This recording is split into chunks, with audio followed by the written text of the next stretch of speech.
Hey, Sabrina here, with a news breakdown and understand what is going on through the BS that's being put out by the media.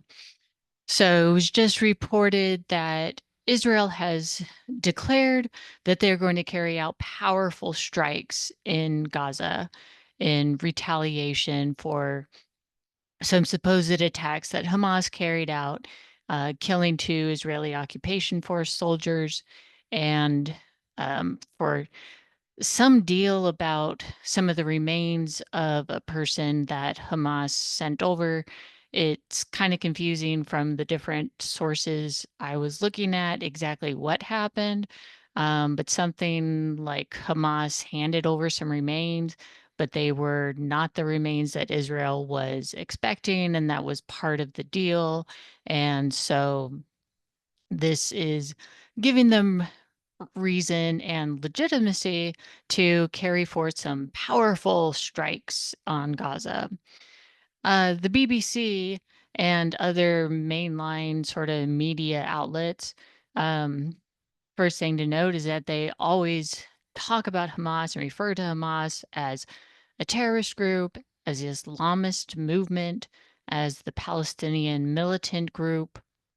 They talk about the health ministry as the Hamas run health ministry.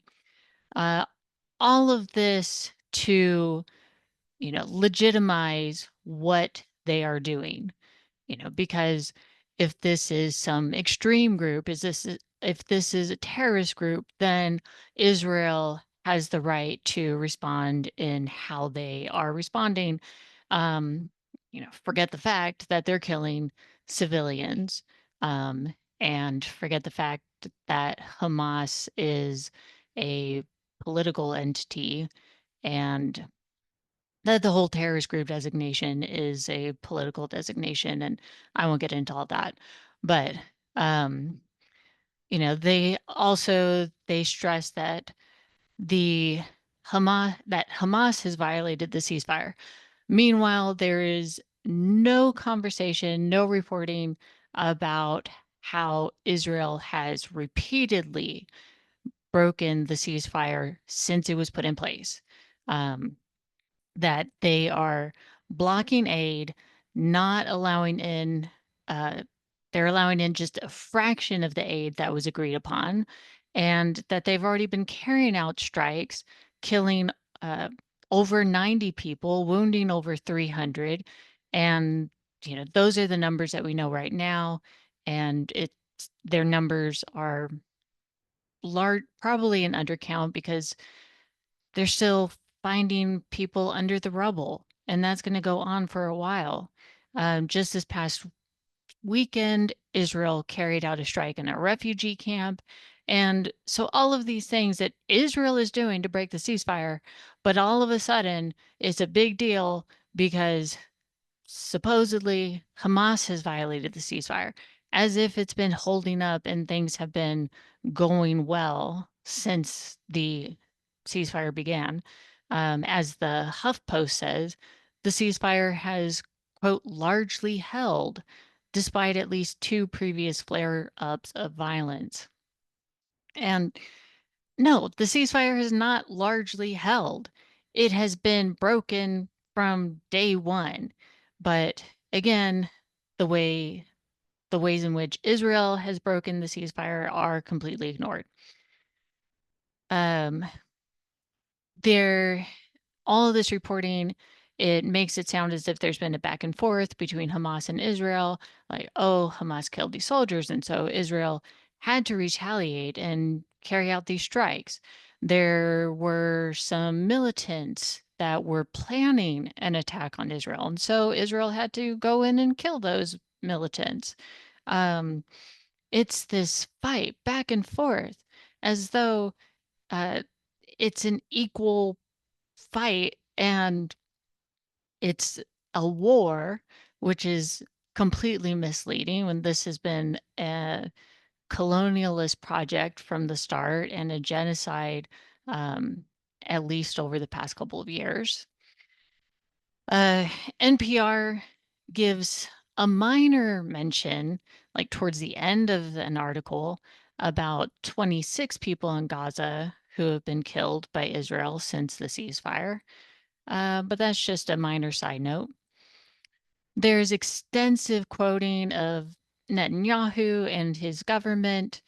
Uh, Maybe one little quote from Hamas in some of the articles, but otherwise, there's no Palestinian voice represented. And they, of course, completely, they're not going to report what is being shown and reported on by Palestinians there on the ground. And Israel is conveniently still not allowing outside journalists um, to go in and report on what's being done. Because if there's no record, then they can deny all of it, and Israel can shape the story of what's happening. The articles, I love this. Not only in this day's news about what's happening, but in pretty much all the news you will read in the mainline media about this, what's been happening. There's always mention about October 7th and the Hamas-led attack and the number of Israelis who were killed and the number who were taken hostage. And there might be a minor mention of all the tens of thousands of Palestinians who have since been killed. And again, that's probably an undercount. And, this whole calling them hostages is misleading.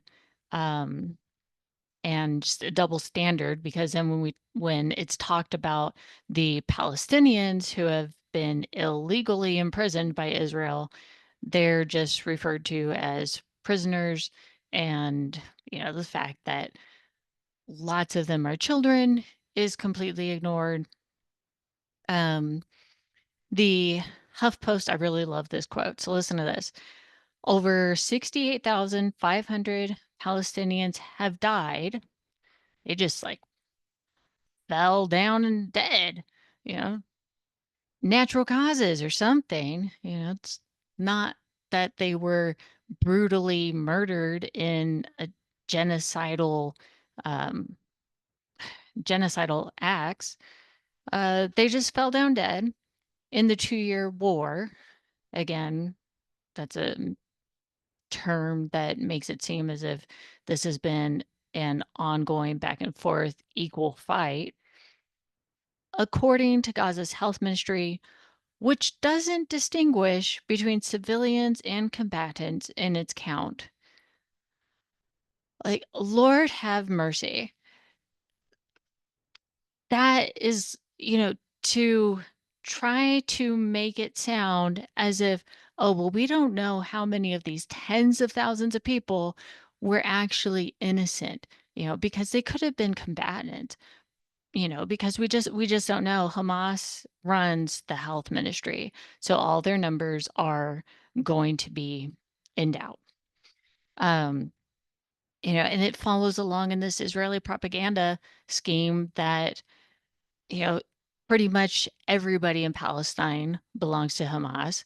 Um, you know, the leaders in Israel have even talked about the children being future terrorists. And so all the tens, possibly hundreds of thousands of people who were killed, well, it was legitimate because a lot of them were probably combatants. So there you have it. So uh, the peace plan scam is already broken, and yet it continues by making it seem as though, well, Hamas violated the ceasefire, and so Israel has no choice but to resume their genocidal actions. So be mindful what you read. Bye.